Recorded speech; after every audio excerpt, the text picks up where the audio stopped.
Hi friends, welcome back to a new video. ഇന്ന് നമ്മൾ പഠിക്കുന്നത് ദഹനവും പോഷക സംവഹനവും എന്ന് പറയുന്ന ന്യൂ SCERT സ്റ്റാൻഡേർഡ് 9ലെ സെക്കൻഡ് ചാപ്റ്റർ ആണ്. ന്യൂ SCERT സ്റ്റാൻഡേർഡ് 9ലെ ചാപ്റ്റർ 2 ദഹനവും പോഷക സംവഹനവും. ഇത് ടെക്സ്റ്റ് ബുക്ക് അല്ല.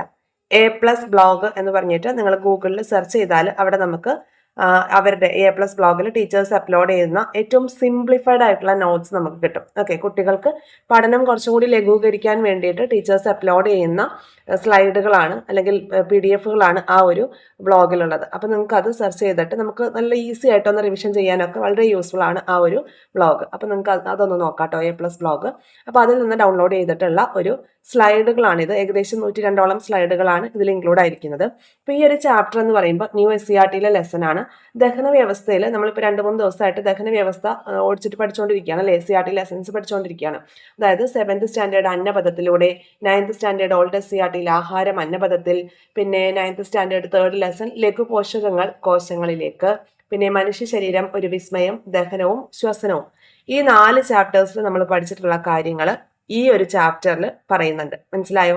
അപ്പൊ ഈ 4 ചാപ്റ്ററിന്റെയും ഒരു റിവിഷൻ കൂടിയാണ് നമ്മൾ ഇന്ന് പഠിക്കാനായിട്ട് പോകുന്ന ഈ ഒരു ലെസൺ. നമുക്ക് നോക്കാം.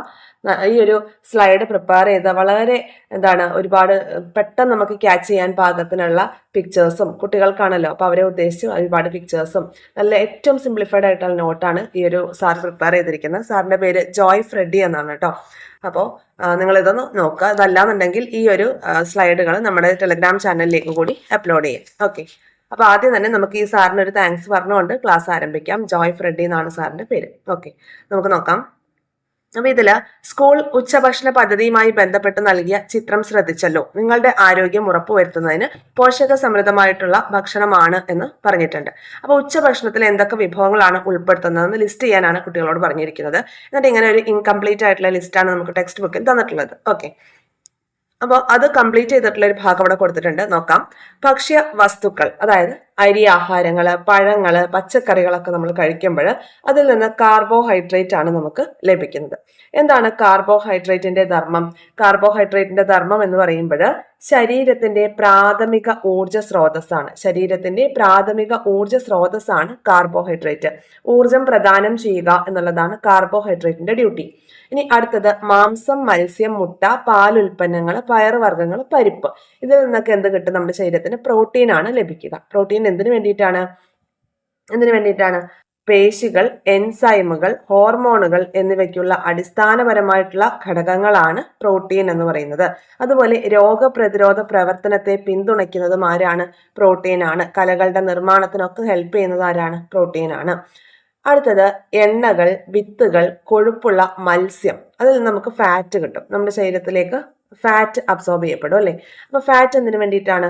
ഊർജ സംഭരണത്തിനും സെൽ മെംബ്രെയിൻ ഘടന, ഹോർമോൺ ഉൽപാദനം എന്നിവയ്ക്കൊക്കെ വേണ്ടിയിട്ട് കൊഴുപ്പ് നമ്മുടെ ശരീരത്തിന് ഏറ്റവും ചെറിയൊരളവിൽ ആവശ്യമായിട്ടുള്ള ഒരു ഘടകം തന്നെയാണ്. ഇനി അടുത്തത് വൈറ്റമിൻസ്. വിറ്റാമിനുകളെ കുറിച്ച് പറയുമ്പോൾ ക്യാരറ്റ്, മധുരക്കിഴങ്ങ്, സിട്രസ് ഫ്രൂട്ട്സ് ഒക്കെ നമ്മൾ കഴിക്കുമ്പോൾ നമുക്ക് വിറ്റാമിൻസ് കിട്ടും. വിറ്റാമിൻസ് എന്തിനൊക്കെ വേണ്ടിയിട്ടാണ്? നമ്മുടെ ശരീരത്തിൽ കാഴ്ച, രോഗപ്രതിരോധ പിന്തുണ, രക്തം കട്ടപിടിക്കൽ, ഈ ധർമ്മങ്ങളൊക്കെയാണ് വൈറ്റമിൻ നിറവേറ്റുന്നത്. ക്ലിയർ ആയല്ലോ?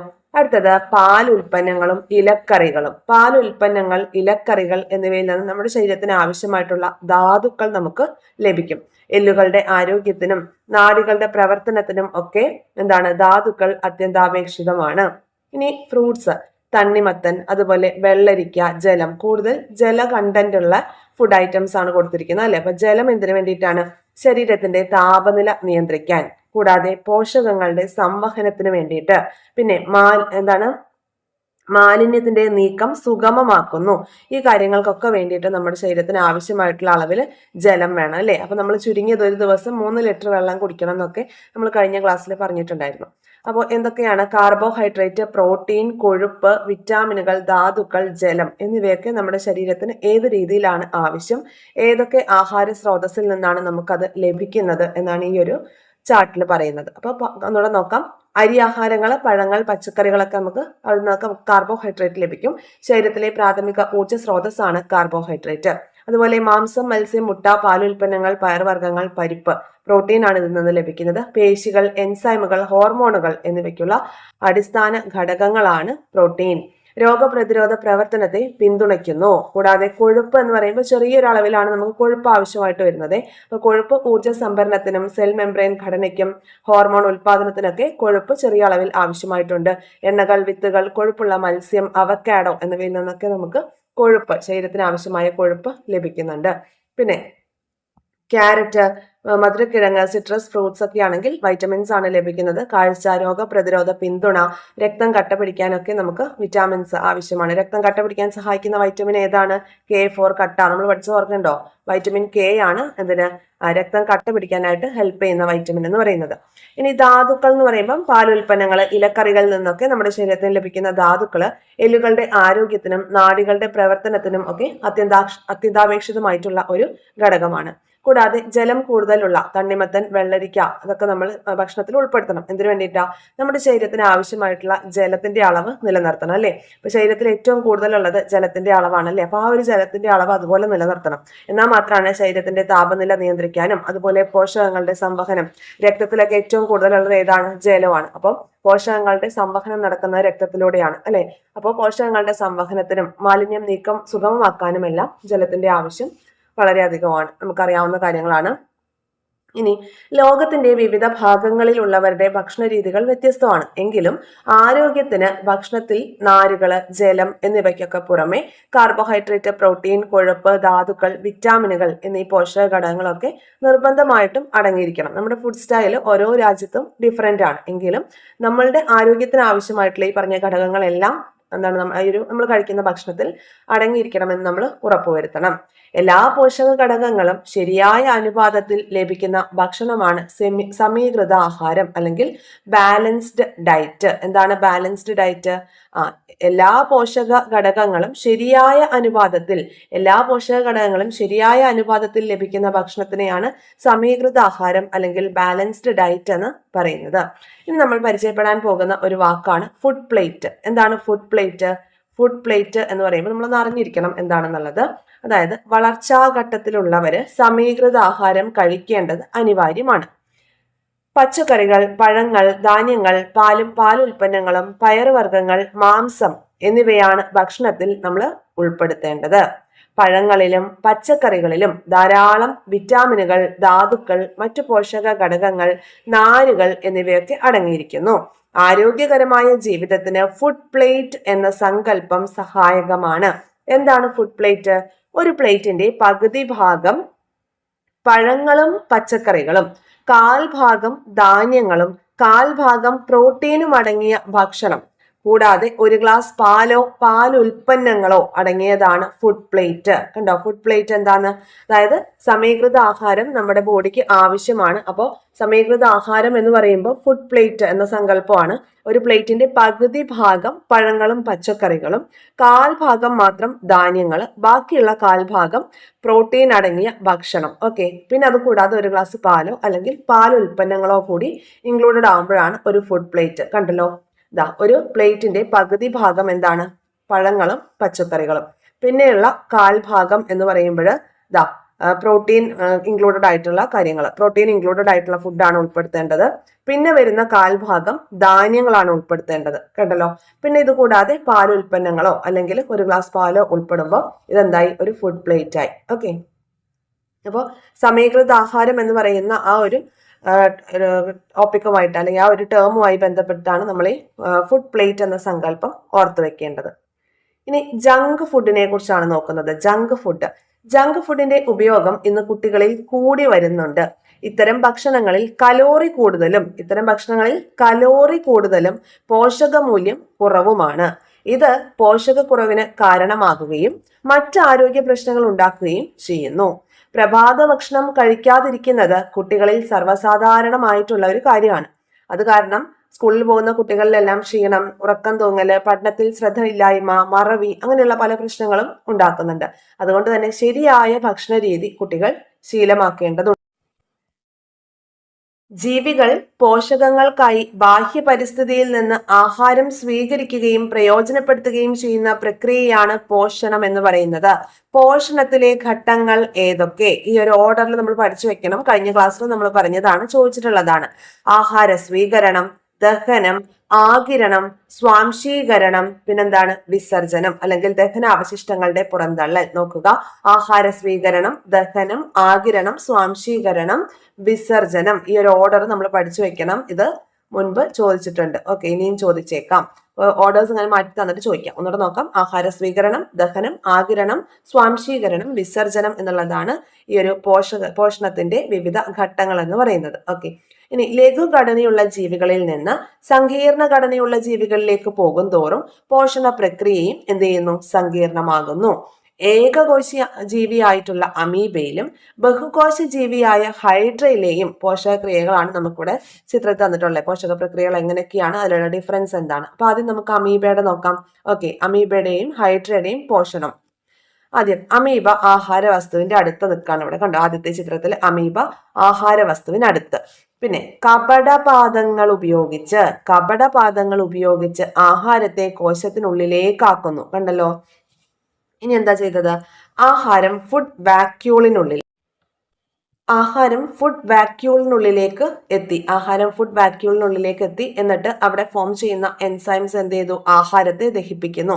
അതായത് കോശാന്തരിക ദഹനമാണ് നടക്കുന്നത്. നടന്നത്. എൻസൈമുകൾ ദഹനത്തെ ഹെൽപ്പ് ചെയ്യുന്നുണ്ട്. എന്നിട്ട് അവശിഷ്ടങ്ങൾ കോശ ഉപരിതലത്തിലൂടെ പുറത്തേക്ക് വരികയാണ്. ഓക്കെ, ഉള്ളിലേക്ക് എടുത്ത പോലെ തന്നെ കോശ ഉപരിതലത്തിലൂടെ അത് പുറത്തേക്ക് കളയുകയാണ് ചെയ്യുന്നത്. അപ്പൊ അമീബയിൽ കോശാന്തരിക ദഹനമാണ് നടക്കുന്നത്. കോശത്തിനുള്ളിൽ വെച്ചിട്ടാണ് എന്ത് ചെയ്യുന്നത്? ആഹാരത്തെ ദഹിപ്പിക്കുന്നത്. ഇനി ഇവിടെ നോക്കിയേ, ഹൈഡ്രയിലെ കാര്യമാണ് നമ്മൾ നോക്കാൻ പോകുന്നത്. അമീബയിൽ കപടപാദങ്ങൾ ഉപയോഗിച്ചാണ് ആഹാരത്തെ കോശത്തിനുള്ളിലേക്ക് എത്തിക്കുന്നത്. ഹൈഡ്രയിൽ എങ്ങനെയാണ്? ഹൈഡ്ര ടെന്റിക്കിളുകളുടെ സഹായത്താൽ ഇരയെ മരവിപ്പിച്ച് വായ്ക്കുള്ളിലാക്കുകയും ശരീര അറകളിൽ എത്തിക്കുകയും ചെയ്യും. ഈ നീണ്ട നൂല് പോലെ കാണുന്ന ഈ ഒരു ഭാഗമാണ് എന്ത്? ടെന്റിക്കിൾ എന്ന് പറയുന്നത്. അപ്പൊ ഈ ടെന്റിക്കിളിന്റെ സഹായത്തോട് കൂടിയിട്ട് ഇരയെ മരവിപ്പിച്ച് വായ്ക്കകത്തേക്ക് ആക്കുകയാണ് ചെയ്യുന്നത്. എന്നിട്ട് ശരീര അറകളിൽ എത്തിക്കുന്നു. ശരീര അറയുടെ ഉൾഭിത്തിയിലെ കോശങ്ങൾ ഉൽപ്പാദിപ്പിക്കുന്ന എൻസൈംസിന്റെ പ്രവർത്തനത്താൽ ശരീര അറയിൽ വെച്ച് ദഹനം ആരംഭിക്കുന്നു. കോശത്തിനകത്ത് വെച്ചല്ല, ശരീരത്തിന്റെ അറയിൽ വെച്ചിട്ടാണ് ദഹനം ആരംഭിക്കുന്നത്. അത് കോശ ബാഹ്യ ദഹനം. കോശത്തിന്റെ ഉള്ളിലേക്ക് എത്തിയിട്ടാണ് അമീബയിൽ എന്ത് ചെയ്തത്? ഡൈജഷൻ നടന്നത്. ഏകകോശ ജീവിയായ അമീബയിൽ ഡൈജഷൻ നടക്കുന്നത് കോശാന്തരിക ദഹനമാണ്. പക്ഷെ ഹൈഡ്രയുടെ കേസിലേക്ക് വരുമ്പോൾ എങ്ങനെയാണ്? ശരീര അറയുടെ ഉള്ളിലേക്ക് എത്തിയതിനു ശേഷം എൻസൈമിന്റെ പ്രവർത്തനത്താൽ ദഹനം ആരംഭിക്കുകയാണ്. കോശ ബാഹ്യ ദഹനമാണ് നടക്കുന്നത്. ഇനി കോശത്തിനുള്ളിൽ എത്തുന്ന ഭാഗികമായി ദഹിച്ച ഘടകങ്ങളെ ഫുഡ് വാക്യൂളിലെ എൻസൈംസുകൾ പൂർണ്ണമായിട്ടും ദഹിപ്പിക്കുന്നു. അപ്പോൾ കോശബാഹ്യ ദഹനം നടന്നതിന് ശേഷമാണ് ഭാഗികമായി ദഹിച്ച ഫുഡ് എന്ത് ചെയ്യുന്നത്? ഫുഡ് വാക്യൂളിനുള്ളിലേക്ക് എത്തുന്നത്. അപ്പോൾ ഈ ഫുഡ് വാക്യൂളിനുള്ളിലെ എൻസൈംസ് എന്ത് ചെയ്യും? അതിനെ പൂർണ്ണമായിട്ടും ഡൈജസ്റ്റ് ചെയ്യും. ആഹാരത്തെ പൂർണ്ണമായിട്ടും ഡൈജസ്റ്റ് ചെയ്യും. അപ്പോൾ ഹൈഡ്രയിൽ എന്തുണ്ട്? കോശബാഹ്യ ദഹനവും നടക്കുന്നുണ്ട്, കോശ ആന്തരിക ദഹനവും നടക്കുന്നുണ്ട്. പിന്നീട് ഈ അവശിഷ്ടങ്ങൾ വായിലൂടെ തന്നെ പുറന്തള്ളുകയുമാണ് ചെയ്യപ്പെടുന്നത്. ക്ലിയർ ആയല്ലോ? അപ്പൊ ഇതാണ് ഹൈഡ്രയിലെ കേസ് എന്ന് പറയുന്നത്. ഇനി അതൊന്ന് കമ്പയർ ചെയ്ത് പഠിക്കാനായിട്ട് തന്നിട്ടുണ്ട്. ദഹനം എന്ന് പറയുമ്പോൾ രണ്ട് ടൈപ്പാണ്. കോശാന്തരിക ദഹനം, കോശത്തിനുള്ളിൽ വെച്ച് നടക്കുന്നു. അമീബയുടെ കേസിൽ കോശാന്തരിക ദഹനമാണ് നടക്കുന്നത്. ഓക്കെ, ഇനി ഹൈഡ്രയുടെ കേസിലാണെങ്കിൽ എന്താണ്? കോശ ബാഹ്യ ദഹനവും നടക്കുന്നുണ്ട്, കോശ ആന്തരിക ദഹനവും നടക്കുന്നുണ്ട്. ഓക്കെ, ഇനി രണ്ടും ഒന്ന് കമ്പയർ ചെയ്ത് തന്നിട്ടുണ്ട്. അമീബ അതുപോലെ ഹൈഡ്ര. ശരീരഘടന ഏകകോശ ജീവിയാണ് അമീബ, ഹൈഡ്ര ആണെങ്കിൽ ബഹുകോശ ജീവിയാണ്. ആഹാര സ്വീകരണ ഉപാധി എന്ന് പറയുമ്പോൾ കപടപാദങ്ങളാണ് അമീബയിലെങ്കിൽ ടെന്റിക്കിളുകളാണ് ഹൈഡ്രയിലുള്ളത്. ഓക്കെ, ഇനി ദഹനം നടക്കുന്ന ഭാഗം എവിടെയാണ്? കോശത്തിനകത്ത് വെച്ചാണ്. ഏകകോശ ജീവിയാണ് അമീബ, വേറെ സ്ഥലമൊന്നുമില്ല, കോശത്തിനകത്ത് വെച്ച് തന്നെയാണ് ദഹനം നടക്കുന്നത്. ഹൈഡ്രയിലാണെങ്കിലോ കോശത്തിനകത്ത് വെച്ച് നടക്കുന്നുണ്ട്, പുറത്ത് വെച്ച് നടക്കുന്നുണ്ട്. എന്താണ്? കോശ ആന്തരിക ദഹനവും കോശബാഹ്യ ദഹനവും നടക്കുന്നുണ്ട്. ഇനി ദഹനാവശിഷ്ടങ്ങൾ എങ്ങനെയാണ്? കോശ ഉപരിതലത്തിലൂടെയാണ് അമീബയിൽ പുറത്തേക്ക് പോകുന്നത് ദഹനാവശിഷ്ടങ്ങൾ. എന്നാൽ ഹൈഡ്രയിലാണെങ്കിൽ വായിലൂടെ തന്നെയാണ് എന്ത് ചെയ്യുന്നത്? ദഹനാവശിഷ്ടങ്ങൾ പുറത്തേക്ക് പോകുന്നത് വായിലൂടെ തന്നെയാണ്. ഉള്ളിലേക്ക് എടുക്കുന്നതും വായിലൂടെ തന്നെയാണ്. ഓർത്തു വയ്ക്കുക കേട്ടോ. ഇനി അടുത്തത്, ഏകകോശ ജീവിയായ അമീബയിൽ നിന്ന് ലഘുകോശ അല്ലെങ്കിൽ ലഘുഘടനയുള്ള ബഹുകോശ ജീവിയായ ഹൈഡ്രയിലേക്ക് എത്തുമ്പോൾ കോശാന്തരിക ദഹനത്തിന് പുറമെ കോശ ബാഹ്യ ദഹനം കൂടി നടക്കുന്നുണ്ട്. നമ്മൾ മനസ്സിലാക്കി അല്ലെ? ബഹുകോശ ജീവികളിൽ പോഷകാവശ്യങ്ങൾ നിറവേറ്റുന്നതിന് ദഹന വ്യവസ്ഥയിലും ദഹന പ്രക്രിയയിലും നിരവധി വൈവിധ്യങ്ങളും സങ്കീർണതകളും ഉൾപ്പെട്ടിട്ടുണ്ട്. അപ്പൊ വൈവിധ്യമാർന്ന ഭക്ഷ്യവസ്തുക്കളാണ് മനുഷ്യൻ ആഹാരമാക്കുന്നത്. അതുകൊണ്ട് തന്നെ മനുഷ്യനിലെ ദഹനം എന്ന് പറയുന്നത് കുറച്ചും കൂടി കോംപ്ലക്സ് ആണ്. നോക്കാം, ദഹനം എന്ന് പറയുന്നത് സങ്കീർണമായിട്ടുള്ള ആഹാര ഘടകങ്ങളെ ആഗിരണത്തിന് ഉതകുന്ന രീതിയിൽ ലഘു ഘടകങ്ങളാക്കുന്ന പ്രക്രിയയാണ് എന്ത് ദഹനം എന്ന് പറയുന്നത്. അപ്പൊ ദഹനം രണ്ടായിട്ട് നമുക്ക് ക്ലാസിഫൈ ചെയ്യാം. എങ്ങനെയാണ്? ഒന്നാമത്തേത് യാന്ത്രിക ദഹനം അല്ലെങ്കിൽ മെക്കാനിക്കൽ ഡൈജഷൻ. രണ്ടാമത്തേത് രാസിക ദഹനം അല്ലെങ്കിൽ കെമിക്കൽ ഡൈജഷൻ. അപ്പോൾ യാന്ത്രിക ദഹനം എന്ന് പറയുമ്പോൾ എന്താണ്? പല്ല് കൊണ്ട് ചവച്ചരച്ചിട്ട് അല്ലെ, അപ്പൊ ആഹാരത്തെ ചെറു കണികകളാക്കി മാറ്റുകയാണ് യാന്ത്രിക ദഹനത്തിലൂടെ. പല്ലുകളാണ് യാന്ത്രിക ദഹനത്തിന് ഹെൽപ്പ് ചെയ്യുന്നത്. പല്ലുകൾ ആഹാരത്തെ ചവച്ചരയ്ക്കുന്നതിലൂടെയും ആമാശയത്തിലെയും ചെറുകുടലിലെയും പേശികളുടെ ശക്തമായ സങ്കോചങ്ങളിലൂടെയും ഇത് സാധ്യമാകുന്നു. അപ്പൊ പല്ലുകൾ ചവച്ചരയ്ക്കുന്നുണ്ട്, കൂടാതെ ഇത് ആമാശയത്തിലേക്ക് എത്തുമ്പോൾ അവിടെ നടക്കുന്ന പെരിസ്റ്റാൾസിസ് മൂവ്മെന്റ് വഴി ഇതൊരു കുഴമ്പ് രൂപത്തിലുള്ള ആഹാരമായി മാറുമെന്ന് നമ്മൾ പറഞ്ഞു. കൈം എന്നാണ് അതിന്റെ പേരെന്ന് പറഞ്ഞു. അപ്പോ പല്ലുകൾ ആഹാരത്തെ ചവച്ചരയ്ക്കുന്നതിലൂടെയും ആമാശയത്തിലെയും ചെറുകുടലിലെയും പേശികളുടെ ശക്തമായ സങ്കോചത്തിലൂടെയുമാണ് എന്ത് ചെയ്യുന്നത്? യാന്ത്രിക ദഹനം സാധ്യമാകുന്നത്. അങ്ങനെയെങ്കിൽ രാസിക ദഹനം എങ്ങനെയാണ്? ദഹനരസങ്ങളിലെ എൻസൈമുകളുടെ പ്രവർത്തനത്താൽ സങ്കീർണമായ പോഷക ഘടകങ്ങൾ ആഗിരണയോഗ്യമായ ചെറു ഘടകങ്ങളാക്കി മാറുന്നു.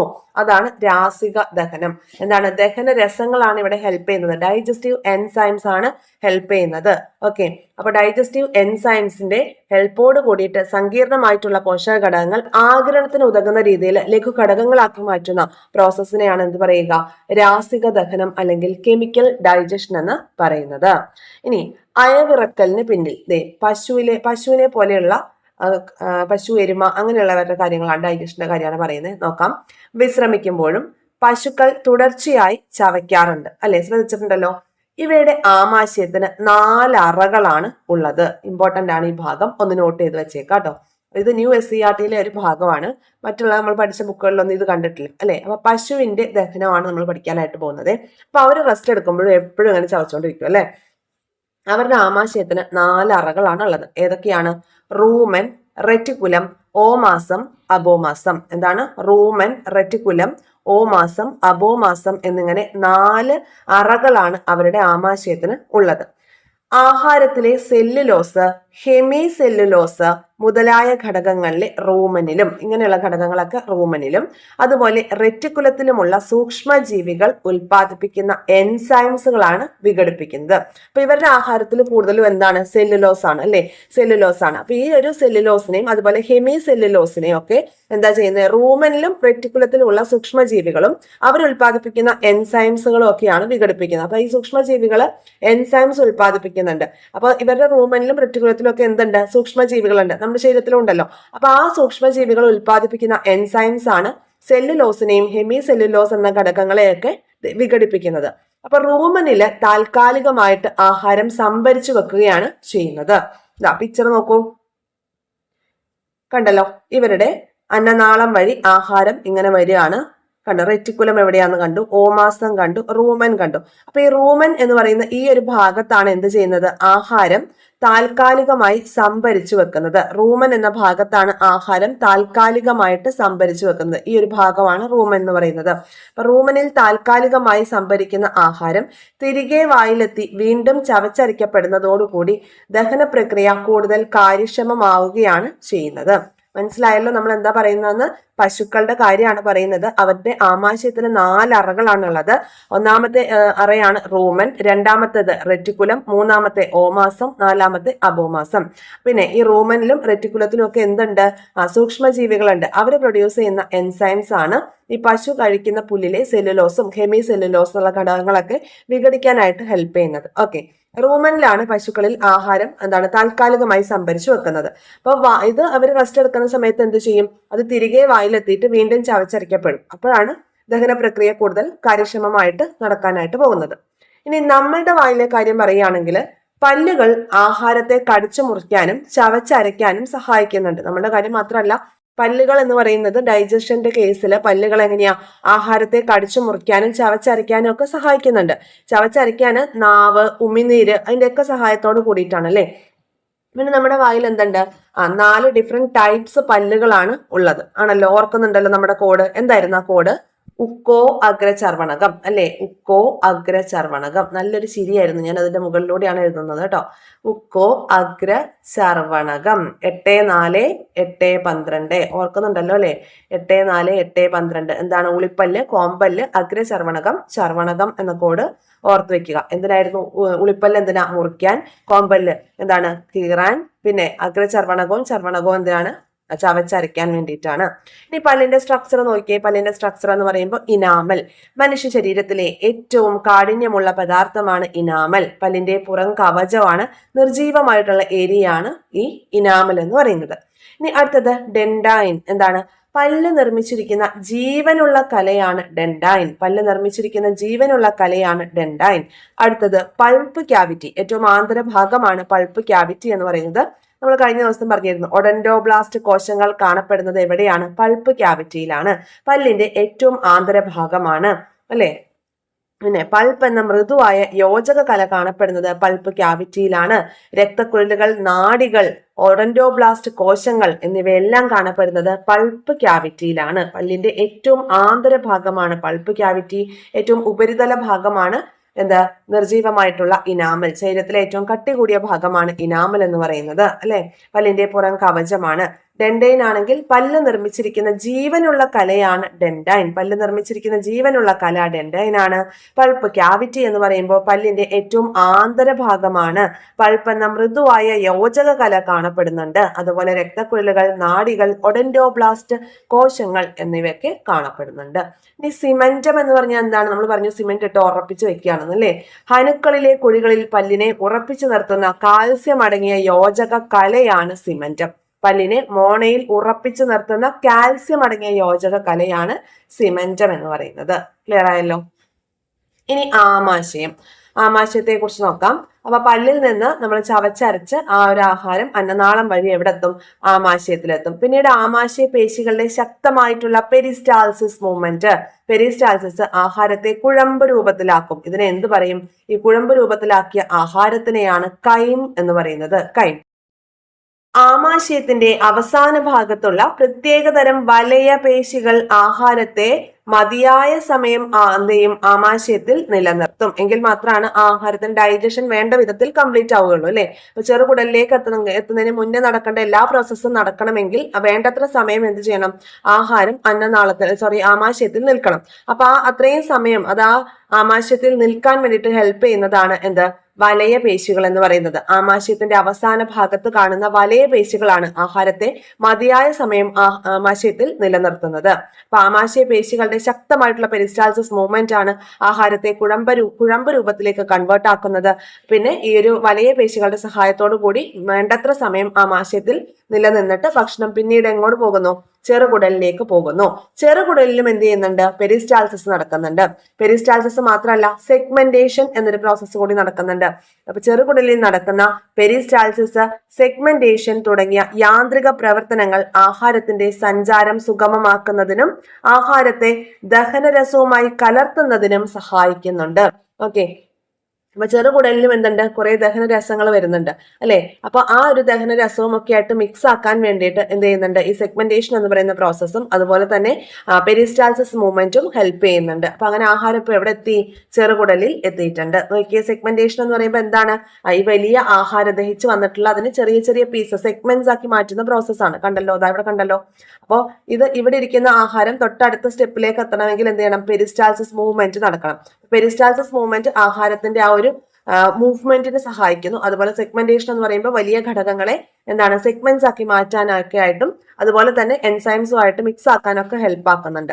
ഇനി യാന്ത്രിക ദഹനം, അതിൽ ഇൻക്ലൂഡഡ് ആയിട്ടുള്ള അവയവങ്ങൾ, നമ്മൾ ഇത്രയും നേരം പറഞ്ഞു വന്നിട്ടുള്ള അവയവങ്ങൾ, അവയുടെ ധർമ്മങ്ങൾ എന്തൊക്കെയാണെന്നാണ്. അപ്പൊ ഏറ്റവും ആദ്യം പല്ല് നമ്മൾ പഠിച്ചിട്ടുണ്ട്. ഭക്ഷണത്തിനെ കടിച്ചു മുറിക്കാനും ചവച്ചരയ്ക്കാനും ഒക്കെ ഹെൽപ്പ് ചെയ്യുന്നത് പല്ലാണ്. നമ്മുടെ ഡൈജഷൻ സ്റ്റാർട്ട് ചെയ്യുന്നത് വായിൽ വെച്ചിട്ടാണ് അല്ലെ.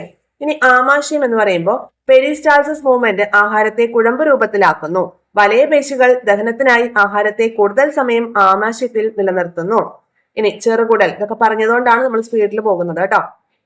ചെറുകുടലിൽ എന്തൊക്കെ പ്രോസസ് ഉണ്ട്? സെഗ്മെന്റേഷനും പെരിസ്റ്റാൾസിസും ഉണ്ട്. അപ്പൊ ഇത് ആഹാരത്തെ ദഹനരസവുമായി കലർത്തുകയും അതുപോലെ സുഗമമായിട്ടുള്ള സഞ്ചാരത്തിനൊക്കെ ഹെൽപ്പ് ചെയ്യുന്നുണ്ട്. ഇത്രയും കാര്യങ്ങൾ ക്ലിയർ ആയല്ലോ. ഇനി ആഹാരം വിഴുങ്ങുന്നതുമായി ബന്ധപ്പെട്ടിട്ടുള്ളതാണ്. ഈ ഭാഗത്ത് നിന്ന് നമ്മുടെ ഈ എപ്പിഗ്ലോട്ടിസ് PYQ ആണ് ചോദിച്ചിട്ടുണ്ട്. ഓക്കെ, അപ്പോ ഇതാ ഇവിടെ നോക്കാം കേട്ടോ. ഈ ഒരു ഇമേജ് നോക്കുക. എങ്ങനെയാണ് നമ്മൾ ഭക്ഷണം വിഴുങ്ങുന്നതെന്നാണ് കാണിച്ചിരിക്കുന്നത്. നാവ്, ഭക്ഷണം, അണ്ണാക്ക്, ചെറുനാക്ക്, ഗ്രസനി, എപ്പിഗ്ലോട്ടിസ്, അന്നനാളം, ശ്വാസനാളം. നോക്കിക്കോളൂ. നാക്ക് ആഹാരത്തെ അണ്ണാക്കിന്റെ സഹായത്തോടു കൂടി അമർത്തി ഉരുളകളാക്കി മാറ്റും. ഓക്കെ, അങ്ങനെ ഉരുളകളാക്കിയിട്ടുള്ള ആഹാരമാണ് എന്ത് ചെയ്യുന്നത്, അന്നനാളത്തിലേക്ക് കടന്നു പോകുന്നത്. ഇനി ഇവിടെ നമുക്ക് രണ്ട് ഓപ്പണിംഗ് ഉണ്ടല്ലോ അല്ലെ. നമ്മൾ ശ്വാസം എടുക്കുന്നതും അതുപോലെ ഭക്ഷണം കഴിക്കുന്നതും കോമൺ ആയിട്ടൊരു ഓപ്പണിങ്ങിലൂടെയാണ് ഈ ഒരു ഭാഗത്തൂടെ പോകുന്നത്. അപ്പോ ഗ്രസനിയിലേക്ക് തുറക്കുന്ന നാസാഗഹ്വരത്തെ ചെറുനാക്കാണ് അടയ്ക്കുന്നത്. അപ്പൊ ചെറുനാക്കിന്റെ ഡ്യൂട്ടിയും എപ്പിഗ്ലോട്ടിസിന്റെ ഡ്യൂട്ടിയും നമ്മൾ പഠിച്ചു വെക്കുക. ഗ്രസനിയിലേക്ക് തുറക്കുന്ന നാസാഗഹ്വരത്തെ എന്ത് ചെയ്യുന്നു, ചെറുനാക്കാണ് അടയ്ക്കുന്നത്. ഓക്കെ, അപ്പൊ എന്ത് ചെയ്യില്ല, നമ്മുടെ ശിരസിലേക്ക് ഭക്ഷണം ഇങ്ങനെ നമ്മൾ സംസാരിക്കുമ്പോഴൊക്കെ ശിരസിൽ കയറാൻ നമ്മൾ പറയല്ലോ. അപ്പൊ ആ ഒരു ഭാഗം എന്ത് ചെയ്യുന്നത്, ചെറുനാക്ക് അടയ്ക്കുകയാണ് ചെയ്യുന്നത്. പിന്നെയോ എപ്പിഗ്ലോട്ടിസ് എന്താ ചെയ്യുന്നത്, നമ്മുടെ ഈ ഒരു ശ്വാസനാളം മുകളിലേക്ക് ഉയർന്നിട്ട് എപ്പിഗ്ലോട്ടിസ് എന്ന് പറയുന്ന ഭാഗം കൊണ്ട് അടയ്ക്കുന്നു. അപ്പൊ എന്ത് ചെയ്യും, നമ്മുടെ ആ ഒരു ശ്വാസം പോകുന്ന ഭാഗത്തേക്ക് എന്ത് ചെയ്യുന്നില്ല, ആ ശ്വാസനാളത്തിലേക്ക് ഭക്ഷണം എൻ്റർ ചെയ്യാതെ ഹെൽപ്പ് ചെയ്യുന്നത് എപ്പിഗ്ലോട്ടിസ് ആണ്. മനസ്സിലായോ? നാസാഗഹ്വരത്തിലേക്ക് ഭക്ഷണം എൻ്റർ ചെയ്യാതെ ഹെൽപ്പ് ചെയ്യുന്നത്, ആ ഒരു ഭാഗം ക്ലോസ് ചെയ്യുന്നത് ചെറുനാക്കുമാണ്. എന്നിട്ട് നാക്കിന്റെ പിൻഭാഗം ആഹാരത്തെ എപ്പിഗ്ലോട്ടിസിന് മുകളിലൂടെ എന്ത് ചെയ്യും, അന്നനാളത്തിലേക്ക് അങ്ങ് തെന്നിപ്പോകും ആഹാരം. മനസ്സിലായോ? നാക്കിന്റെ പിൻഭാഗം ആഹാരത്തെ എപ്പിഗ്ലോട്ടിസിന് മുകളിലൂടെ അന്നനാളത്തിലേക്ക് കടത്തിവിടുകയുമാണ് ചെയ്യുന്നത്. ക്ലിയർ ആയല്ലോ ഈ ഒരു ഭാഗം? ഇനി ഭക്ഷണം വിഴുങ്ങുന്ന ഘട്ടങ്ങൾ. ഇപ്പൊ നമ്മൾ പറഞ്ഞ കാര്യം തന്നെ ഒന്നുകൂടി തന്നിരിക്കുകയാണ്. നാക്ക് ആഹാരത്തെ അണ്ണാക്കിന്റെ സഹായത്തോടു കൂടി അമർത്തി ഉരുളകളാക്കി മാറ്റുന്നു. നാക്കിന്റെ പിൻഭാഗം ആഹാരത്തെ എപ്പിഗ്ലോട്ടിസിന് മുകളിലൂടെ അന്നനാളത്തിലേക്ക് കടത്തിവിടുന്നു. പിന്നെ ഗ്രസനിയിലേക്ക് തുറക്കുന്ന ഭാഗം എന്ത് ചെയ്യും, ചെറുനാക്കാണ് അടച്ചു വെക്കുന്നത്. ശ്വാസനാളം മുകളിലേക്ക് ഉയർന്ന് എപ്പിഗ്ലോട്ടിസ് കൊണ്ട് അടയ്ക്കപ്പെടും. ശ്വാസനാളത്തിലേക്ക് ഫുഡ് എൻട്രി തടയുന്നത് എപ്പിഗ്ലോട്ടിസും ഗ്രസനിയിലേക്ക് ഫുഡ് എൻട്രി തടയുന്നത് ചെറുനാക്കുമാണ് എന്നുള്ള കാര്യം ഓർത്തു വെക്കുക. ഇനി അടുത്തത് നല്ല ഇൻട്രസ്റ്റിംഗ് ആയിട്ടുള്ള കാര്യം, ദഹന വ്യവസ്ഥയുടെ വിവിധ അവയവങ്ങൾ തമ്മിലുള്ള വാട്സപ്പ് സംഭാഷണം നിരീക്ഷിക്കുക. എൻസൈമുകളുടെ പ്രവർത്തനത്തെക്കുറിച്ചുള്ള പട്ടിക പൂർത്തിയാക്കാനാണ് തന്നിരിക്കുന്നത്. നമുക്കൊന്ന് വായിച്ചു നോക്കാം അല്ലെ. അപ്പൊ ഇതൊക്കെ എന്താണ്, നമ്മളൊക്കെ പഠിക്കുന്ന സമയത്ത് ഇങ്ങനത്തെ ആയിരുന്നോ ടെക്സ്റ്റ് ബുക്സ് അല്ലെ? ഇപ്പോൾ വളരെ കളർഫുള്ളും അപ്ഡേറ്റഡ് ആയിട്ടുള്ള ടെക്സ്റ്റ് ബുക്കുകളാണ് അല്ലെ. നോക്കി, വായില് ഉമിനീർ ഗ്രന്ഥി ഉൽപ്പാദിപ്പിക്കുന്ന ഉമിനീരിലെ സലൈവറി അമിലേസിന്റെ സഹായത്തോടു കൂടി അന്നജത്തിന്റെ ദഹനം ആരംഭിക്കുന്നു. അപ്പൊ വായിൽ വെച്ചിട്ട് അന്നജത്തിന്റെ ദഹനം ആരംഭിക്കുന്നുണ്ട്. സലൈവറി അമിലേസ് ആണ് അതിന് ഹെൽപ്പ് ചെയ്യുന്നത്. ഇനി അന്നനാളത്തിലാണെങ്കിൽ പെരിസ്റ്റാൾസിസ് മൂവ്മെന്റ് ആണ് നടക്കുന്നത് അല്ലെ. ആഹാരം ആമാശയത്തിലേക്ക് എത്താൻ വേണ്ടിയിട്ട് അന്നനാളം വഴിയാണ് അത് പോകുന്നത്. അന്നനാളത്തിന് ഏകദേശം 25 സെന്റിമീറ്റർ ആണ് നീളം, നമ്മൾ പഠിച്ചിട്ടുണ്ട്. പെരിസ്റ്റാൾസിസ് മൂവ്മെന്റ് ആണ് അവിടെ ഹെൽപ്പ് ചെയ്യുന്നത്. പിന്നെ ആമാശയമാണെങ്കിലോ, ആമാശയ ഗ്രന്ഥികൾ ഉൽപ്പാദിപ്പിക്കുന്ന ആമാശയ രസത്തിലെ ഹൈഡ്രോക്ലോറിക് ആസിഡ് ആഹാരത്തിലെ രോഗാണുക്കളെ നശിപ്പിക്കുന്നു, pH ക്രമീകരിക്കുന്നു. ഇതിലെ എൻസൈമുകളായിട്ടുള്ള പെപ്സിൻ പ്രോട്ടീനുകളെ ഭാഗികമായി ദഹിപ്പിക്കുന്നു.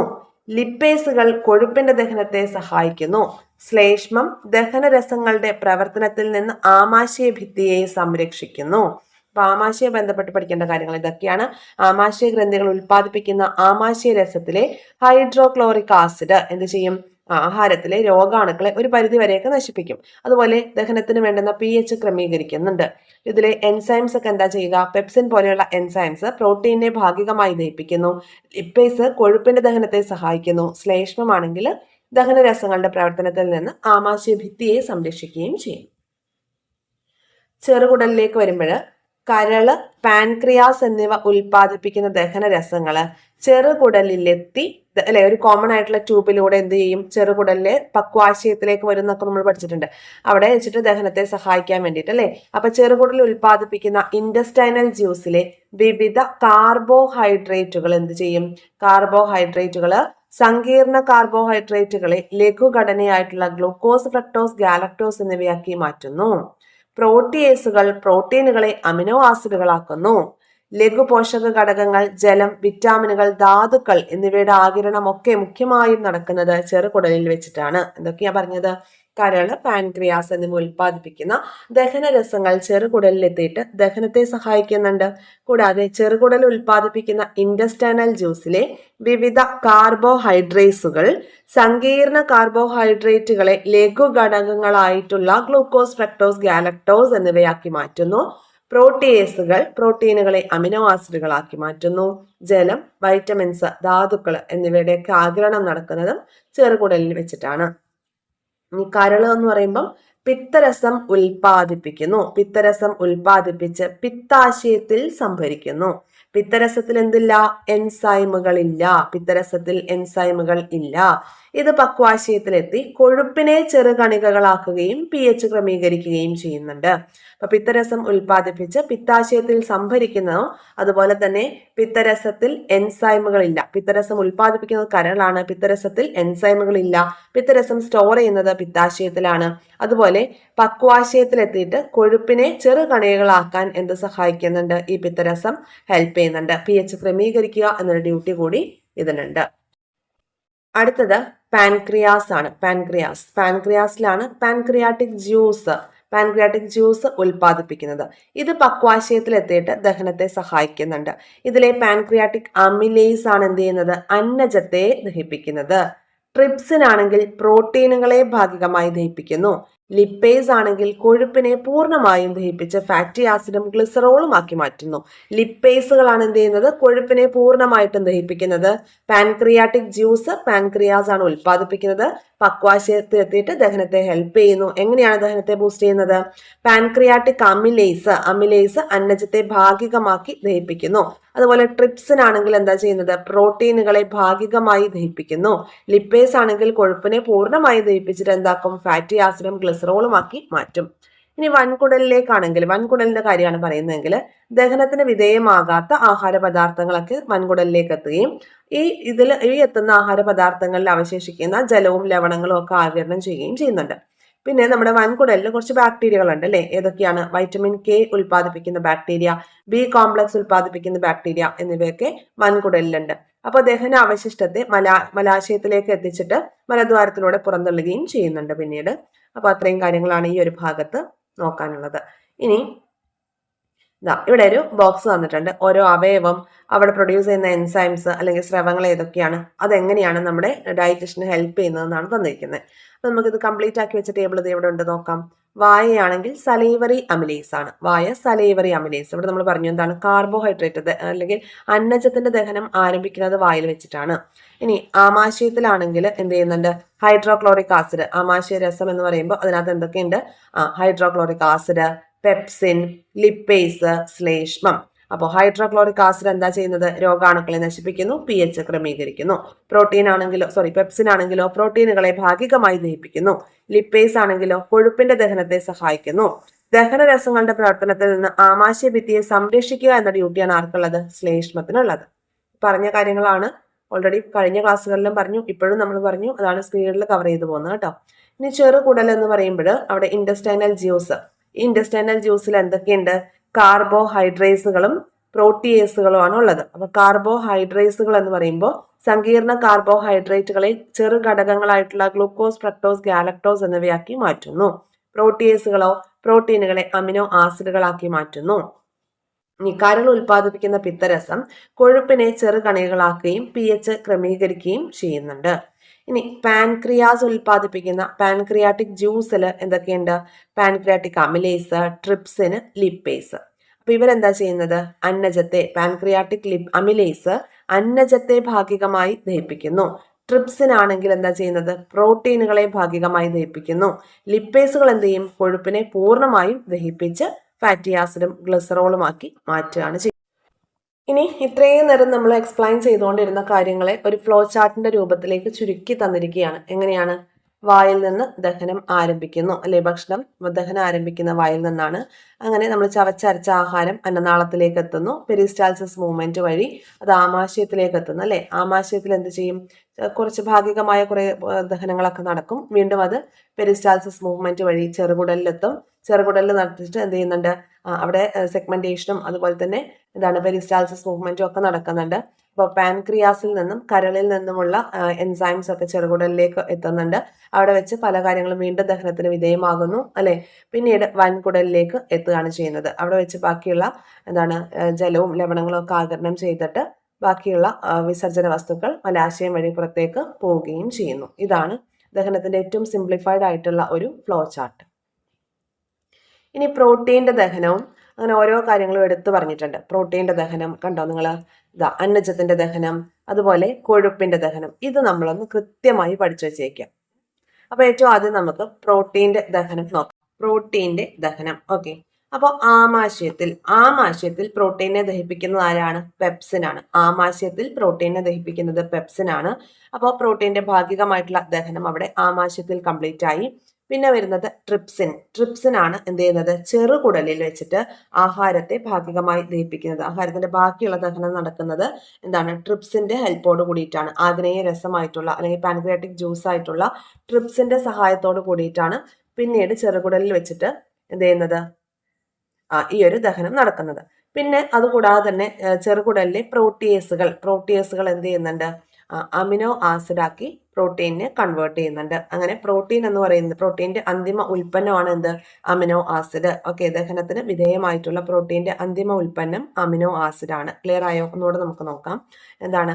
ആമാശയത്തിൽ ഉൽപ്പാദിപ്പിക്കപ്പെടുന്ന പെപ്സിൻ ആണ് എന്ത് ചെയ്യുന്നത്? പ്രോട്ടീന്റെ ഭാഗികമായിട്ടുള്ള ദഹനം നടത്തുന്നത്. ആമാശയത്തിൽ പ്രോട്ടീനെ ദഹിപ്പിക്കുന്നത് പെപ്സിൻ ആണ്.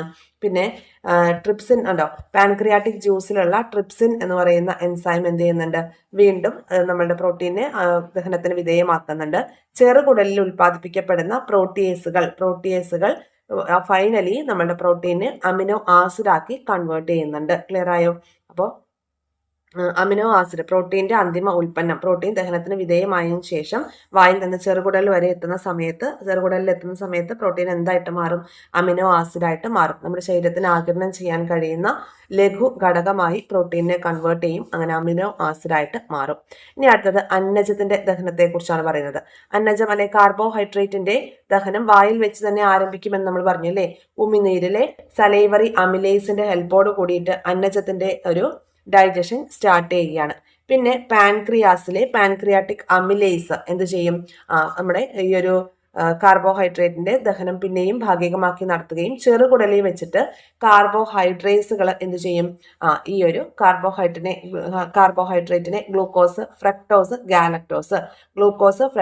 ഗാലക്ടോസ് എന്നിവയാക്കി മാറ്റും. ഓക്കെ, അപ്പൊ ഈ ഒരു ഗ്ലൂക്കോസ്, ഫ്രക്ടോസ്, ഗാലക്ടോസ് എന്ന് പറയുന്നത് ജലത്തിൽ ലയിക്കുന്നവയാണ് അല്ലെ? അപ്പൊ ഇതെന്ത് ചെയ്യും? പിന്നീട് രക്തത്തിലേക്ക് ആഗിരണം ചെയ്യപ്പെടുകയും ചെയ്യും. നമ്മൾ പഠിച്ചില്ലേ? സിമ്പിൾ ഡിഫ്യൂഷൻ ഒക്കെ പഠിച്ചു. അപ്പൊ ആ ഒരു സമയത്ത് എന്ത് ചെയ്യും? അത് നമ്മുടെ ബോഡിയിലേക്ക് അബ്സോർബ് ചെയ്യപ്പെടുകയും ചെയ്യും. ഓക്കെ, ഏത് പ്രോസസ്സ് വഴിയാണ്? അത് പ്രോട്ടീൻ തന്മാത്രകളുടെ സഹായത്തോട് കൂടിയിട്ടാണ്. സിമ്പിൾ ഡിഫ്യൂഷൻ അല്ല, ഫെസിലിറ്റേറ്റഡ് ഡിഫ്യൂഷൻ വഴിയാണ് എന്ത് ചെയ്യുക? ഈ ഒരു ഗ്ലൂക്കോസ്, ഫ്രക്ടോസ്, ഗാലക്ടോസ് അതുപോലെ അമിനോ ആസിഡുകളും അങ്ങനെ തന്നെയാണ് രക്തലോമികകളിലേക്ക് ആഗിരണം ചെയ്യപ്പെടുന്നത്. ഫെസിലിറ്റേറ്റഡ് ഡിഫ്യൂഷൻ വഴിയാണ്. ആ ഒരു കാര്യം ഓർത്ത് വെച്ചേക്കുക. പ്രോട്ടീനും അങ്ങനെ തന്നെയാണ് കേട്ടോ. ഫെസിലിറ്റേറ്റഡ് ഡിഫ്യൂഷൻ വഴിയാണ് ആഗിരണം ചെയ്യുക.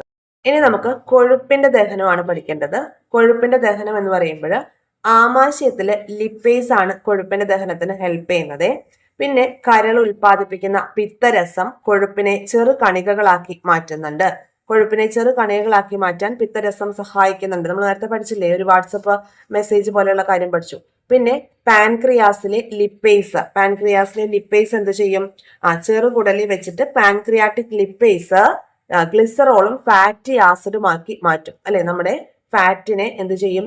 ഗ്ലിസറോളും ഫാറ്റി ആസിഡും ആക്കി കൺവേർട്ട് ചെയ്യും. ഒന്നുകൂടെ നോക്കാം നമുക്ക് ഇതിന്റെ ഒരു ഡൈജഷന്റെ ഒരു പ്രോസസ്സ്. അങ്ങനെയാണ് ഫാറ്റ് ആമാശയത്തിലെ ലിപ്പേസിന്റെ ഹെൽപ്പോട് കൂടി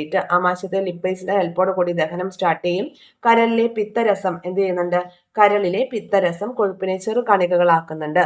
പിന്നീട് പാൻക്രിയാറ്റിക് ലിപ്പേസ് ചെറുകുടലിൽ വെച്ചിട്ട് ഗ്ലിസറോളും ഫാറ്റി ആസിഡും ആക്കി മാറ്റുന്നു. അപ്പൊ കൊഴുപ്പിന്റെ അന്തിമ ഉൽപ്പന്നം, ദഹനത്തിന് വിധേയമായിട്ടുള്ള കൊഴുപ്പിന്റെ അന്തിമ ഉൽപ്പന്നമാണ് ഗ്ലിസറോളും ഫാറ്റി ആസിഡും.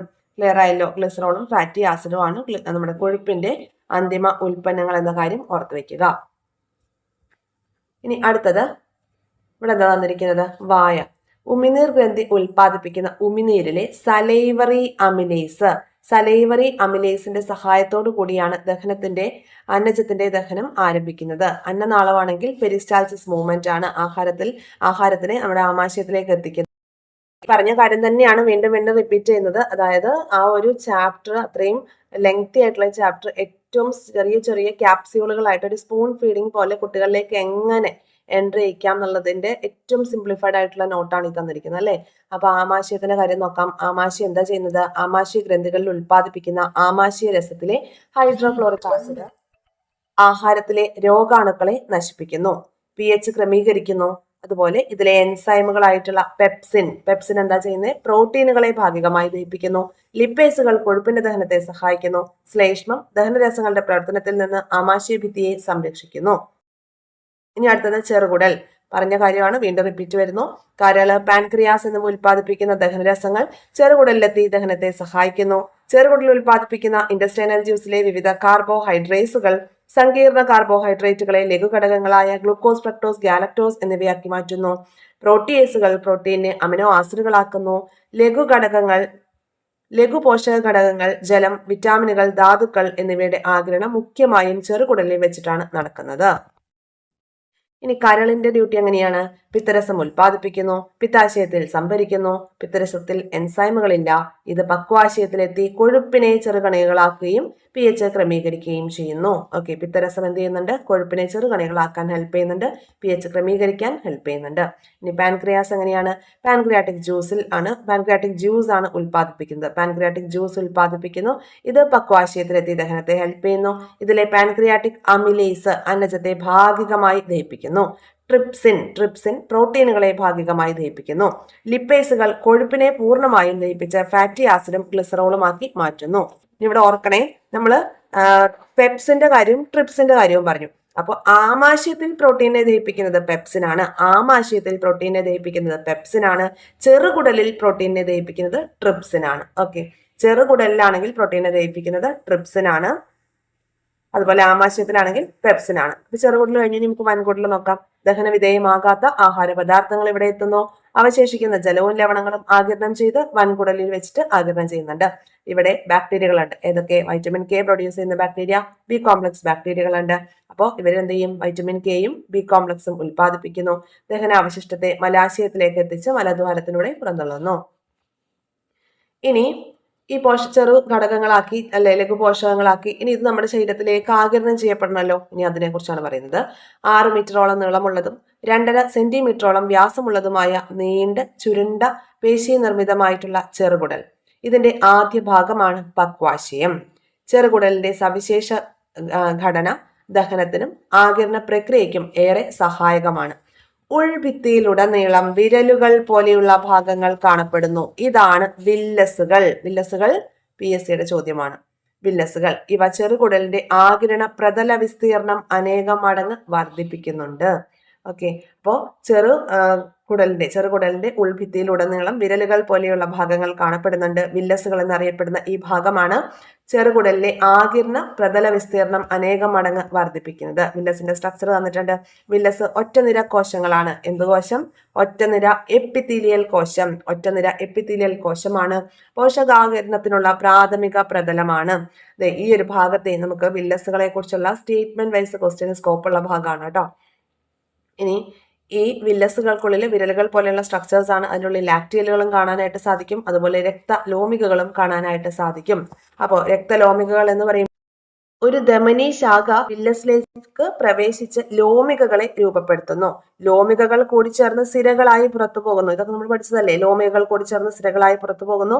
Glucose, fructose, galactose, amino acid എന്നിവ ആഗിരണം ചെയ്യുന്നു. നമ്മൾ പഠിച്ചിട്ടുണ്ട് ഗ്ലൂക്കോസ്, ഫ്രക്ടോസ്, ഗാലക്ടോസ് എന്നിവയൊക്കെ വാട്ടർ സോലുബിൾ ആണ്. അപ്പൊ അതൊക്കെ എന്ത് ചെയ്യും? രക്തത്തിലേക്ക് ആഗിരണം ചെയ്യപ്പെടും അല്ലെ. ഇനി ഫാറ്റി ആസിഡും ഗ്ലിസറോളും ഒക്കെ ആണെങ്കിലോ അത് രക്തത്തിലേക്ക് ആഗിരണം ചെയ്യപ്പെടില്ല. കാരണം എന്താ? വാട്ടർ സോലുബിൾ അല്ല. അപ്പൊ ഇതിനകത്ത് എന്തുണ്ട്? ലാക്ടിയലുകൾ ഉണ്ടെന്ന് പറഞ്ഞു അല്ലെ. ലിംഫ് വാഹിയുടെ ശാഖയായിട്ടുള്ള ലാക്ടിയൽ ഉണ്ട്. അപ്പൊ ഇതിലെ ലിംഫിലേക്കാണ് എന്ത് ചെയ്യുന്നത്? ഫാറ്റി ആസിഡ്, ഗ്ലിസറോൾ എന്നിവ ആഗിരണം ചെയ്യപ്പെടുന്നത്. മനസ്സിലായല്ലോ? അത് വാട്ടർ സോലുബിൾ അല്ല. ഇനി ഒറ്റനിര കോശങ്ങളാണ്, ഒറ്റനിര എപ്പിത്തീലിയൽ കോശങ്ങളാണ് വില്ലസിന്റെ കാര്യങ്ങളാണ് കേട്ടോ ഇവിടെ പറയുന്നത്. അപ്പൊ വില്ലസിനെ കുറിച്ചാണ് നമ്മൾ ഇവിടെ പറയുന്നത്. നോക്കാം. ഒറ്റനിര എപ്പിത്തീലിയൽ കോശങ്ങൾ പിന്നെ അതിൽ എന്തൊക്കെയുണ്ട്? രക്തലോമികകളും ലാക്റ്റിയലുകളും ഉണ്ട്.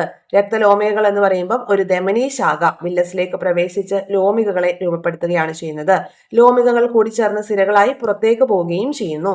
ഗ്ലൂക്കോസ്, ഫ്രക്ടോസ്, ഗാലക്ടോസ്, അമിനോ ആസിഡുകൾ എന്നിവ ആഗിരണം ചെയ്യപ്പെടുന്നത് രക്തലോമികകളിലേക്കും ലിംഫ് വാഹിയുടെ ശാഖയായിട്ടുള്ള ലാക്റ്റിയലിലേക്കാണ് എന്ത് ചെയ്യുന്നത്? ഫാറ്റി ആസിഡ്, ഗ്ലിസറോൾ എന്നിവയെ ആഗിരണം ചെയ്യുന്നത്.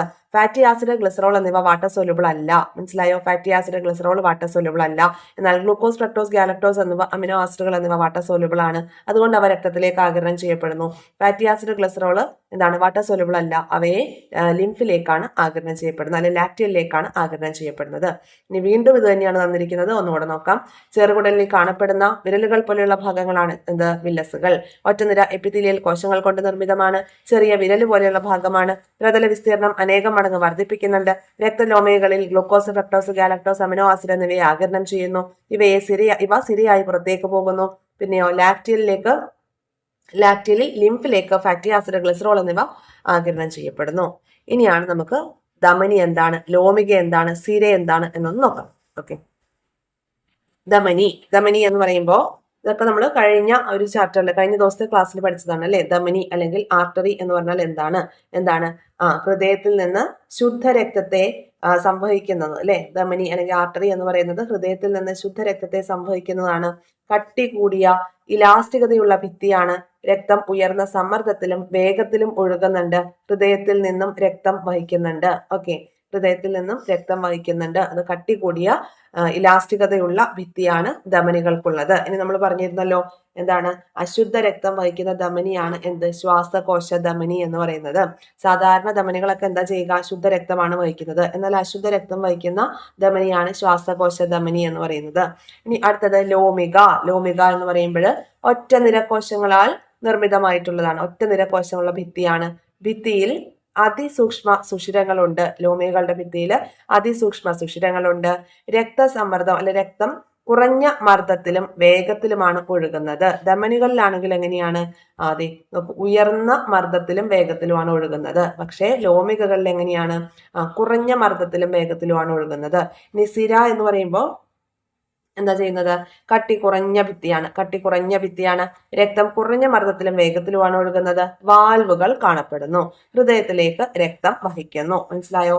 ഇനി സിരയെ കുറിച്ച് പറയുമ്പോൾ നമ്മൾ കാര്യം പറയണത് എന്താണ്? സിരകളെല്ലാം കോമൺ ആയിട്ട് ഡീഓക്സിജനേറ്റഡ് ആയിട്ടുള്ള ബ്ലഡ് ആണ് കൊണ്ടുവരുന്നത് അല്ലെ. പക്ഷെ ശുദ്ധ രക്തം വഹിക്കുന്ന ഒരു സിരയുണ്ട്. അതേതാണ്? ശ്വാസകോശ സിരയാണ്. ശ്വാസകോശ സിര കട്ടി കുറഞ്ഞ ഭിത്തിയാണ് സിരകൾക്കുള്ളത്. രക്തം കുറഞ്ഞ മർദ്ദത്തിലും വേഗത്തിലും ഒഴുകുകയാണ് ചെയ്യുന്നത്. വാൽവുകൾ കാണപ്പെടുന്നുണ്ട്. ഹൃദയത്തിലേക്ക് രക്തം കൊണ്ടുവരികയാണ് അല്ലെ. പ്യൂരിഫൈ ചെയ്യാനുള്ള ബ്ലഡ് ഒക്കെ കൊണ്ടുവരുന്നത് ആരാണ്? സിരയാണ്. ഓക്കെ, ഇനി ധമനി, ലോമിക, സിര. ഇപ്പൊ നമ്മൾ ഈ പറഞ്ഞ കാര്യം തന്നെയാണ് ടേബിൾ ആയിട്ട് കംപ്ലീറ്റ് ചെയ്യാൻ കുട്ടികൾക്ക് കൊടുത്തിരിക്കുന്നത്. കണ്ടല്ലോ, മർദ്ദം, വേഗത, വാൽവുകൾ, രക്തത്തിന്റെ ഒഴുക്ക്, ഭിത്തികൾ എന്നൊക്കെ പറഞ്ഞിട്ട്. ഇവിടെ ഒരു കാര്യം നോക്കുക. വാൽവ് എന്ന് പറയുമ്പോൾ ഒരു കാര്യത്തിൽ മാത്രമേ വാൽവുള്ളൂ. ഏതിലാണ്? സിരകളിൽ മാത്രമാണ് വാൽവുള്ളത്.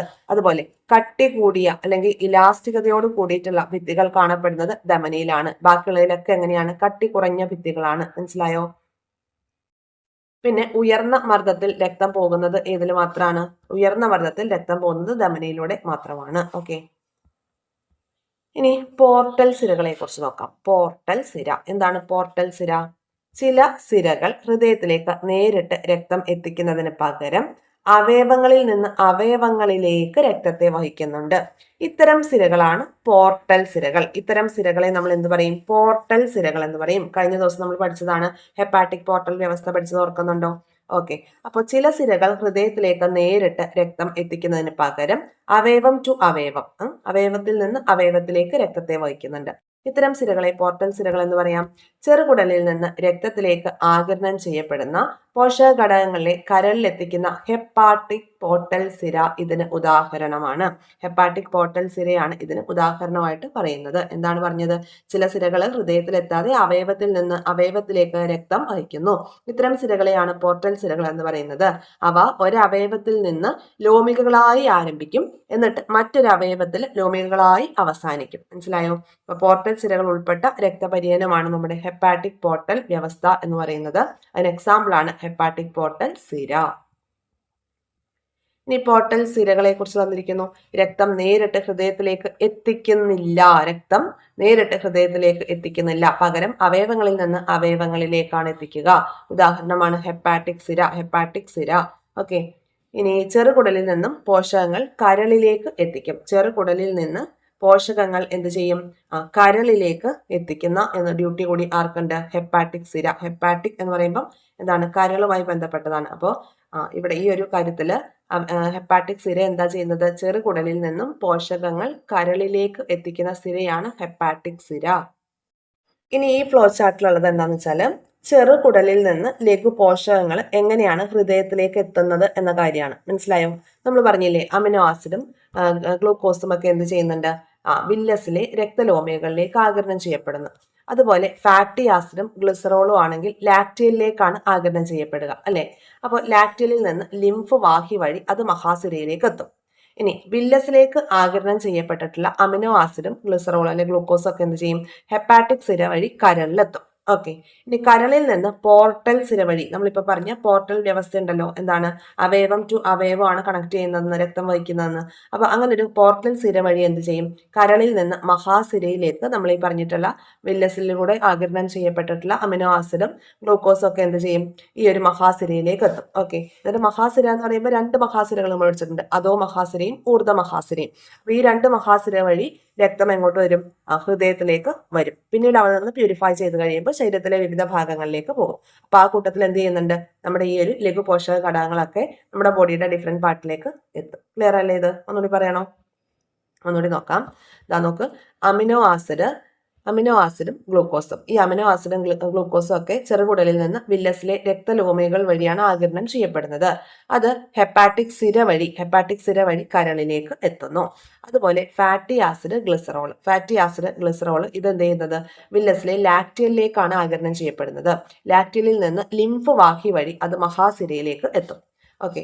നമ്മുടെ ഈ ഒരു അമിനോ ആസിഡും ഗ്ലൂക്കോസും ഇപ്പൊ എവിടെ എത്തിയിട്ടുണ്ട്? കരളിൽ എത്തിയിട്ടുണ്ട്. അപ്പൊ കരളിൽ നിന്ന് മഹാസിരയെ തമ്മിൽ കണക്ട് ചെയ്യുന്ന ഒരു സിരയാണ് പോർട്ടൽ സിര എന്ന് നമ്മൾ പറഞ്ഞത്. പോർട്ടൽ സിര എന്ന് വെച്ചാൽ അവയവങ്ങളിൽ നിന്ന് അവയവങ്ങളിലേക്ക് രക്തം വഹിക്കുന്ന സിരകളാണ് പോർട്ടൽ സിരകൾ. മനസ്സിലായോ?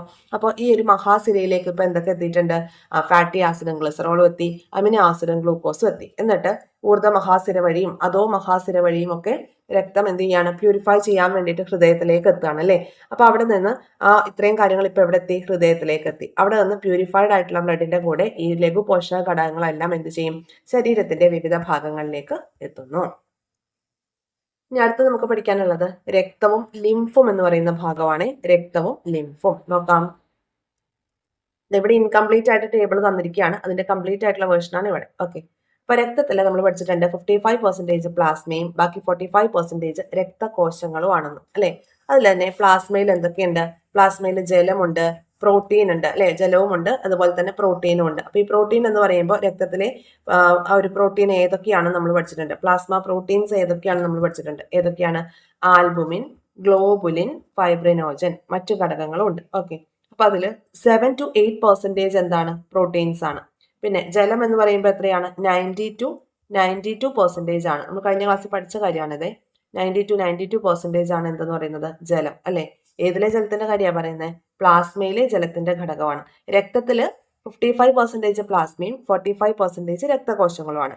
അതിൽ ഈ 55%ന്റെ 90 to 92% ജലവും ബാക്കിയുള്ള 7 to 8% പ്രോട്ടീനും ബാക്കിയുള്ളത് മറ്റു ഘടകങ്ങളുമാണ്. അപ്പൊ പ്രോട്ടീൻ എന്ന് പറയുമ്പോൾ ഏതൊക്കെയാണ്?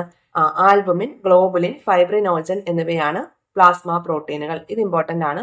ഇതിന്റെ ഡ്യൂട്ടീസും ഇമ്പോർട്ടന്റ് ആണ്.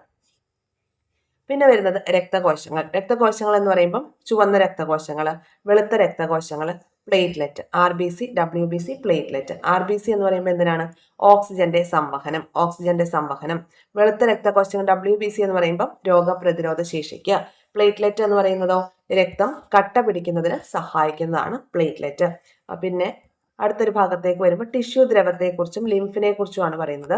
നമുക്ക് ഈ ഒരു ഭാഗത്ത് ആൽബുമിൻ, ഗ്ലോബുലിൻ, ഫൈബ്രിനോജൻ ഇവരെ കൂടി ഒന്ന് പരിചയപ്പെട്ടിട്ട് പോവാം. ആൽബുമിൻ എന്ന് പറയുമ്പോൾ എന്തിനു വേണ്ടിയിട്ടുള്ളതാ? ആൽബുമിൻ രക്തസമ്മർദ്ദം ക്രമീകരിക്കാനുള്ളതാണ്. രക്തസമ്മർദ്ദം ക്രമീകരിക്കുക എന്നുള്ള ഡ്യൂട്ടിയാണ് ആർക്കുള്ളത്? ആൽബുമിന് ഉള്ളത്. ഇനി അടുത്തത് ഗ്ലോബുലിൻ ആണെങ്കിലോ? ഗ്ലോബുലിൻ രോഗപ്രതിരോധ ശേഷി, അതിന് രോഗപ്രതിരോധത്തിന് ഹെൽപ്പ് ചെയ്യുന്നത് ഗ്ലോബുലിൻ ആണ്. ഇനി ഫൈബ്രിനോജൻ എന്തിനു വേണ്ടിയിട്ടാണ്? രക്തം കട്ട പിടിക്കാൻ സഹായിക്കുന്ന എന്താണ്? പ്ലാസ്മ പ്രോട്ടീൻ ആണ് ഫൈബ്രിനോജൻ. രക്തം കട്ട പിടിക്കാൻ സഹായിക്കുന്ന പ്രോട്ടീൻ ആണ്, പ്ലാസ്മ പ്രോട്ടീൻ ആണ് എന്ത്? ഫൈബ്രിനോജൻ എന്ന് പറയുന്നത്. അപ്പൊ ഈ കാര്യങ്ങൾ ഓർത്ത് വെക്കുക. ഇവിടെ PSC ചോദിച്ചിട്ടുള്ളതാണ്. ഇത് PYQ ആണ് കേട്ടോ. രക്തം കട്ട പിടിക്കാൻ സഹായിക്കുന്ന പ്ലാസ്മ പ്രോട്ടീൻ ഫൈബ്രിനോജൻ, രോഗപ്രതിരോധത്തിന് ഹെൽപ്പ് ചെയ്യുന്നത് ഗ്ലോബുലിൻ, ആൽബുമിൻ ആണെങ്കിൽ രക്തസമ്മർദ്ദം ക്രമീകരിക്കുകയും ചെയ്യുന്നു.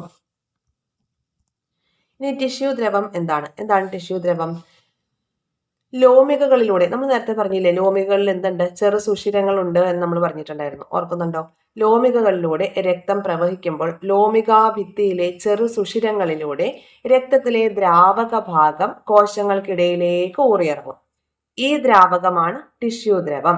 കോശങ്ങളും ടിഷ്യൂ ദ്രവവും തമ്മിലാണ് പദാർത്ഥ സംവഹനം നടക്കുന്നത്.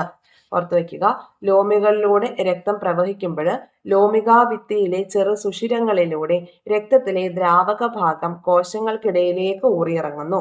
ഈ ദ്രാവക ഭാഗത്തെയാണ് ടിഷ്യൂ ദ്രവം എന്ന് പറയുന്നത്.